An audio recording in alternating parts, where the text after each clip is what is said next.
So ఇప్పుడు వార్తల్లో ఉన్నటువంటి విషయం వివి వినాయక్ వైసీపీలోకి వస్తున్నాడు అని చెప్పి. సో ఏంటి నిజమేనా? నిజానికి వినాయక్కి రాజకీయాల మీద ఇంట్రెస్ట్ ఉందా? సినిమాల కంటే రాజకీయాల్లోకి ఎక్కువ తను అంటే రావాలని కోరుకుంటున్నాడా? దాని మీద ధ్యాస పెడుతున్నాడా? అంటే ఇప్పుడు నేను కూడా ఈవేళ పేపర్లో సోషల్ మీడియాలో చూశానండి, ఏలూరు నుంచి కానీ కాకినాడ నుంచి కానీ ఎంపీగా నుంచి ఉంటారని. అది ఏంటంటే మాకు బాగా దగ్గరగా ఉంటాం, కానీ నేను ఆయన నోటితో మాత్రం వినలేదు. ఇంకా ఇది నిజం అబద్ధాన్ని విషయం డిసైడ్ చేసింది ఆయనే. ఓకే. అయితే అంతకుముందు ఒకసారి జగన్ గారిని కలవటం, మొన్న జగన్ గారి పుట్టినరోజు రోజున జగన్ గారి శుభాకాంక్షలు చెప్పడం, ఇవన్నీ జరిగినాయి. అంతకుముందు నుంచి కూడా మార్కెట్లో ఉందండి, ఇది ఎంపీగా పోటీ చేస్తారు అనే ఉద్దేశంతో. ఈయన జగన్ గారి అభిమానే, ఇలా బ్రదర్ కూడా మొదటి నుంచి జగన్ అభిమానం, అంటే పార్టీ పెట్టినప్పటి నుంచి వైసీపీ పెట్టినప్పటి నుంచి జగన్ అంటే అభిమానం. జగన్ గారికి ఇష్టమైన వ్యక్తే. ఓకే. జగన్ గారి మేనమా ఉన్నారు కదండి, వాళ్ళు వీళ్ళ ప్రొడ్యూసర్లే కదా, అంతమంది యోగి సినిమా తీశారు కదా. అవునవును. అలాగా ఉంది, అనుబంధం ఉంది వాళ్ళకి. కానీ ఈయన పాలిటిక్స్ ఎందుకు వెళ్తున్నారు అనే విషయం నాకు తెలియదు ఇంకా. ఓకే. అంటే నాకు తెలిసి యాక్చువల్గా ఈయన మెగా ఫ్యామిలీకి దగ్గరగా మెసలే వ్యక్తి కదా. ఒకవేళ ఒకవేళ జనసేనకి కొంచెం సానుభూతి పరుడుగా ఉంటాడేమో అని చెప్పేసి అనుకుంటూ ఉన్నారు. అది ఎన్ని నిజాలంటే ఆయన నోటి చెప్పాలి మనకి. మాకైతే జగన్ గారు, మన చిరంజీవి గారికి చాలా ఇష్టమైన వ్యక్తుల్లో వినాయక్ కూడా వాళ్ళంటే చాలా ఇష్టం కదా. అంటే జగన్ గారు, వినాయక్ గారు, చిరంజీవి గారు అయితే ఇంకా పర్సనల్గా చాలా మంచి ర్యాపోర్ట్ ఉన్న వ్యక్తులు. ఆటోమేటిక్గా పవన్ కళ్యాణ్ అంటే మీరంటే మెగా ఫ్యామిలీ కాబట్టి. అయితే ఇప్పుడు దీంట్లో ఎందుకు ఈ కలర్ వచ్చింది అనే విషయం నాకు కూడా ఇంకా అందలేదు. ఆయన కూడా ఊళ్ళో లేరు ఇప్పుడు, ఈవేళ ఫోన్లో టెస్టులు లేరు. మీకైతే బాగా సన్నిహితుడే కదా, బాగా సన్నిహితులు. మాకు ఏం కష్టం అన్నీ చెప్పుకుంటాం, మనం మాట్లాడుకుంటాం. ఈ ఒక్క తెలిసినంత వరకు ఆయనకి ఇంట్రెస్ట్ ఉందా? ఇంట్రెస్ట్ అనమాట నిజమే, పాలిటిక్స్లోకి రావాలి ఇంట్రెస్ట్ అనమాట నిజమే. అది ఏలూరు నుంచి ఉంటారు, బేవర్ నుంచి, పాలకొండ నుంచి ఉంటారు, అలాంటి విషయం నాకు తెలియదు. కానీ ఎంపీ అనేది క్లారిటీ ఉందా? ఎంపీఏ, ఎమ్మెల్యే కాదు. ఓకే. ఎంపీగా నుంచి ఉద్దేశం ఉంది. వాళ్ళు కూడా ఆయన్ని రమ్మని ఇన్వైట్ చేస్తున్నారు, అంతవరకు కన్ఫర్మేషన్. ఏలూరు కానీ కాకినాడ కానీ అవ్వచ్చు అప్పుడు. అంతే. ఓకే. అంటే మరి సినిమాలు ఏం చేయట్లేదా ఆయన? చేస్తున్నారండి ఆల్రెడీ. ఇప్పుడు ఒక పెద్ద రవితేజ గారితో ఒకటి, మన చిరంజీవి గారితో డిస్కషన్లు ఉన్నాయి. ఓకే. అంటే వీటికి ఏంటంటే ఒక పట్టాన్ని కథ నచ్చకపోతే ఎదరికి రారు. అవును. ఇప్పుడు యాక్చువల్గా మొన్న సినిమా వచ్చింది కదండి, కాదు రమేష్ రాజు చేశారు చిరంజీవి గారి సినిమా ఒకటి. అవును. ఆ సినిమా ఏం చేయవలసింది కదా, భోళా శంకర్ మీరు అనేది. కాదు కదా ముందు. రైట్. అవును. ఆ సినిమా లూసిఫర్ అని మలయాళం సినిమా. కరెక్ట్. ఆ సినిమా ఏం చేసింది? రాజా. అవును, రాజా చేశారు కదా, రాజా ఎట్రో మోహన్ గారు అబ్బాయి చేశారు. ఆ సినిమా ఏం చేసింది కదా. అవును. ఈయనకి ఎందుకో దానికి గాడ్ ఫాదర్ ఈయన పూర్తిగా దాని మీద ఇది లేక అప్పుడు ఈయనే వాలంటీర్గా తప్పుకున్నారు. ఫస్ట్ ఈయన అనౌన్స్ చేశారు ఈయనతోటి. అవును. డిస్కషన్ జరిగింది అన్ని. అవును. మొత్తం ఎందుకో పెద్ద మనసు పెట్టలేదు దాని మీద. అందుకని ఆ సినిమా ఆయన చేశారు.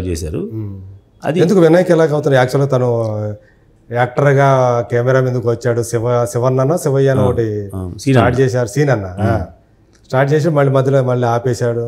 అదేమో కథ నచ్చగా ముందేమో వీళ్ళు ఒక లైన్ ఇది అనుకున్నారు, ఆ లైన్ బెటర్ చేద్దాం అనుకున్నారు, బెటర్ అవ్వలేదు ఆ సినిమా కథ. అందుకే దిల్రాజు గారు ఓపెనింగ్ చేశారు కదా బర్త్డే రోజున. అవును. అందుకని ఆయన ప్రొడ్యూసర్, దిల్రాజు గారు ప్రొడ్యూసర్. అందుకని ఆ సినిమా ఆగిపోయింది. తర్వాత ఇంకోటి రీమేక్ కొన్నారు, మలయాళం నుంచి, అక్కడ కన్నడ నుంచో, తమిళ నుంచో. ఆ రీమేక్ చేద్దామని కొంచెం ప్లాన్ చేశారు. తర్వాత మళ్ళీ అది ఎందుకో అది ట్రాక్ ఎక్కలా. ఇప్పుడు ఆయన శ్రేయభిలాష్ అనుకుంటారు కదా. అవును. అంటే అది హీరో అంటే ఫైట్లు డ్యాన్సులు చేసే హీరో కాదు, అదొక ఉదాత్తమైన కదా, మెయిన్ రోల్ చేద్దాం అనుకున్నారు. అది చేయలేకపోయారు. అది అలా ఉండిపోయింది. అది ఇంకా ఆ కథ కూడా రీమేక్ కథ కూడా కొన్నారు. ఈయన దగ్గర ఉందండి. ఇప్పుడు ఈ పాలిటిక్స్ అనే విషయం నేను కూడా పొద్దునే చూశాను. అంటే ఇంత స్పీడ్గా పావులు కదుపుతారని నేను అనుకోలేదు.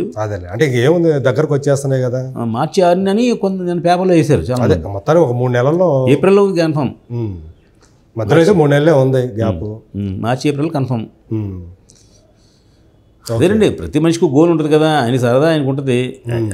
ఎంపీ అయినందు మాత్రం డైరెక్షన్ దీనికి సంబంధం లేదు. అది పని చేస్తారు. ఆల్రెడీ ఒక స్క్రిప్ట్ రెడీగా ఉంది. కానీ ఆయనకి మనసులో అంటే ప్రజలకి సేవ చేయాలి అనే యాంగిల్ కోరిక ఉంది. అంటే వాళ్ళ ఫాదరు చాగల్లో ప్రెసిడెంట్ చేశారు, ఇప్పుడు వాళ్ళ బ్రదర్ చేస్తున్నారు అక్కడ. ఓకే. అందువల్ల ఆ ఫ్యామిలీ కొంచెం. ఏ ప్రెసిడెంట్? పంచాయతీ ప్రెసిడెంట్. అంతే. అవును. ఆ బ్లడ్లో ఉంది. ఫాదర్ కానీ బ్రదర్ కానీ ఈయన కానీ అక్కడ ప్రజలకు దగ్గరగా ఉండటం అనేది ఉంది. చారిటీ ఉంది, సేవా కార్యక్రమాలు ఉన్నాయి, అన్నీ ఉన్నాయి, బాగా చేస్తారు. ఇప్పుడు ఈ పొజిషన్లో అంటే కొంచెం అటువైపు ఆంధ్రాలో యాంటీగా ఉంది కదండి. మరి ఆ టైంలో మరి ఈయన ఎప్పటి నుంచో అనుకున్న మాట కోసం వైసీపీకే నేను అనుకుంటున్నా. అదేలేండి. ఇప్పుడు ట్రెండ్ మారుద్ది కదండి. ఇప్పుడు మన ఇక్కడ ఎంతమంది వరకు కేసీఆర్ గారు తిరగలేదు కదా. అవును. ఇప్పుడు ఏమైంది మరి? ఎవరు ఊహించలేదు కదా, కేసీఆర్ గారు ఊహించలేదు. అవును, అందు గురించి మనం చూస్తున్నాం వైసీపీలో అభ్యర్థుల మార్పు అనేది ఎట్లా జరుగుతూ వస్తుందో. మొన్న చంద్రబాబు నాయుడు గారు అరెస్టు. అవును, పార్టీలోనే అంతర్గతాలు మనం చూస్తా ఉన్నాం వైసీపీలో. మీ మీడియా వాళ్ళు ఏమో రోజు గురునాథం వెళ్ళిపోతున్నాడు, రోజు వెళ్ళిపోతుంది, వాళ్ళు వెళ్ళిపోతున్నారు, వీళ్ళు వెళ్ళిపోతున్నారు, రోజు ఏమో టీవీలో చూపిస్తున్నారు, పేపర్లో చూపిస్తున్నారు. వస్తానే ఉంటాయి కదా. మరి ఇప్పుడు 70 మంది అభ్యర్థుల్ని మార్చే అవకాశం ఉంది సిట్టింగ్ ఎమ్మెల్యేలు అని చెప్పేసి ఉన్నప్పుడు చెప్పేశారు ఆల్రెడీ పల్లె మార్చేస్తున్నామని. వాళ్ళేమో ఏం చేద్దాం ఉందామని ఆలోచిస్తారు. ఓకే. ఇప్పుడు ఎవరు అన్నీ రాంబాబు అని ఒక ఆయన చెప్పాడు, నేను నాకు సీటు ఇవ్వకపోయినా నేను ఆ పార్టీలో ఉంటాను, నేను బయట దూకను, నేను అక్కడే ఉంటాను, నేను రిటైర్ అయిపోతాను అన్నాడు ఆయన. ఓకే. అలా వాళ్ళు వాలంటరీగా వచ్చేవాళ్ళు ఉన్నారు. ఇంకా రకరకాల పాలిటిక్స్లు అండి. నేను పాలిటిక్స్ మాట్లాడాను. అంటే మీ ఉద్దేశంలో ఒకవేళ ఆయన వచ్చాడు, ఒకవేళ నిలబెడితే ఏంటి పరిస్థితి ఆయనకున్న? మేము చేస్తాం, మేము ఆయన ఫ్రెండ్స్ కదండి, ఫ్యామిలీ మెంబర్స్ లాంటి వాళ్ళు మేము. ఆయన ఉంటే పూర్తిగా అక్కడే ఉంటాం మేము. అంటే మీరు సపోర్ట్ చేస్తారా లేకపోతే ఎందుకు ఈ ఆలోచన అని చెప్పేసి డిస్కస్ చెయ్యం. ఇప్పుడు ఆయన నమ్ముకున్న దానికి మేము సపోర్ట్ చేయడం మా డ్యూటీ అది. మా అందరికీ ఆయన చాలా ఇష్టమైన వ్యక్తి.